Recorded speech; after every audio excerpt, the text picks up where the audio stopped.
बिस्मिल्लाहिर्रहमानिर्रहीम। Welcome to chemistry with Kamran Chaudhry. जेते तुसी इस चैनल ते नवे हो तो चैनल को सब्सक्राइब ज़रूर कर दीजिएगा। वीडियो पसंद आए लाइक शेयर एंड कमेंट ज़रूर कर दीजिएगा।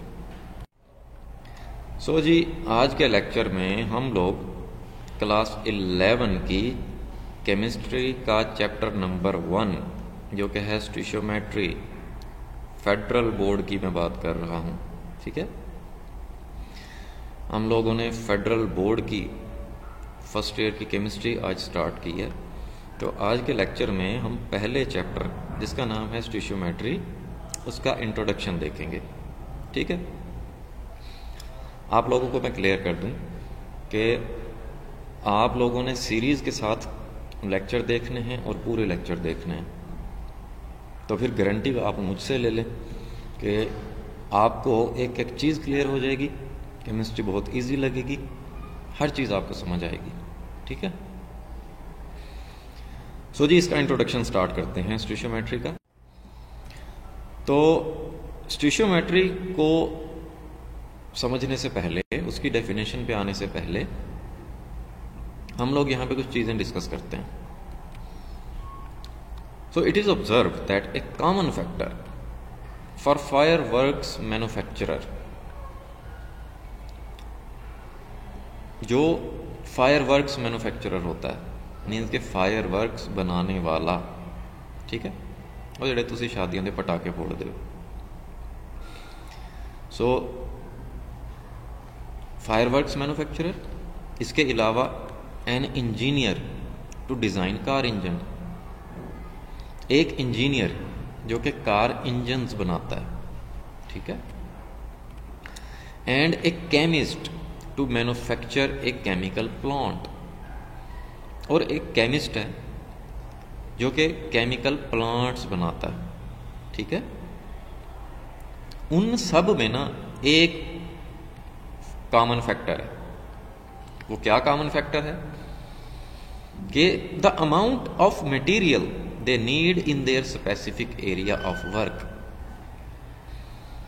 अब ये सारी की सारी चीज़ें बनाने के लिए आपको जाहिर है कोई मटेरियल दरकार होगा, कोई मटेरियल रिक्वायर होगा। ठीक है, अब इन चीज़ों को बनाने के लिए ना जो सबसे इम्पॉर्टेंट फैक्टर है वो क्या है, वो मटेरियल की अमाउंट है।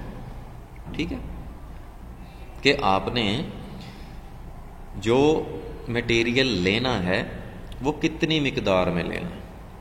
ठीक है, कोई भी प्रोडक्ट बनाने के लिए, कोई भी चीज़ बनाने के लिए। ठीक हो गया, तो इस चीज़ का अंदाज़ा लगाना, इस चीज़ को कैलकुलेट करना बहुत इंपॉर्टेंट है। ठीक है, कि आपने मटेरियल कितना यूज़ करना है। फॉर एग्जाम्पल देखो कि fireworks manufacturer is required to mix calculated amounts of chemicals. अब फायरवर्क्स बनाने के लिए जितने भी आपने केमिकल्स लेने हैं उनको मिक्स करना है, उसको एक ख़ास मिकदार में मिक्स करना होता है। ठीक है, पहले अच्छी तरह से कैलकुलेशन करके। A wrong calculated amount could result in violent explosions. अगर आपसे मिकदार कम ज़्यादा हो जाती है, ठीक है, गलत हो जाती है जब आप मिक्स कर रहे हो डिफरेंट केमिकल्स को, तो बजाय पटाखा वजन देना उसे धमाका हो जाना है। ठीक है, तो नुकसान हो सकता है। इसी तरह से the engineer must know the relative amounts of fuel and oxygen needed for efficient combustion. अब कोई भी गाड़ियों का इंजन होता है, उसमें बेसिकली फ्यूल बर्न होता है, कंबस्ट होता है in the presence of oxygen. ठीक है, सो कितना फ्यूल कंबस्ट होना चाहिए एक इंजन की स्मूथ रनिंग के लिए, तो उस चीज़ को अंडरस्टैंड करना बड़ा ज़रूरी है इंजीनियर के लिए। ठीक है, फिर A chemist is required to use calculated amount of reactants to produce exact amount of products। अब एक केमिस्ट है, उसने एक केमिकल रिएक्शन करवाना है जिसमें उसने रिएक्टेंट्स लेने हैं। रिएक्टेंट्स क्या होते हैं? रिएक्ट करने वाले सब्सटेंसेस। उसने ख़ास मिकदार में रिएक्टेंट लेने हैं और उनकी मदद से फाइनली प्रोडक्ट्स बनाने हैं। प्रोडक्ट्स क्या होते हैं? बाद में बनने वाले नए सब्सटेंसेस।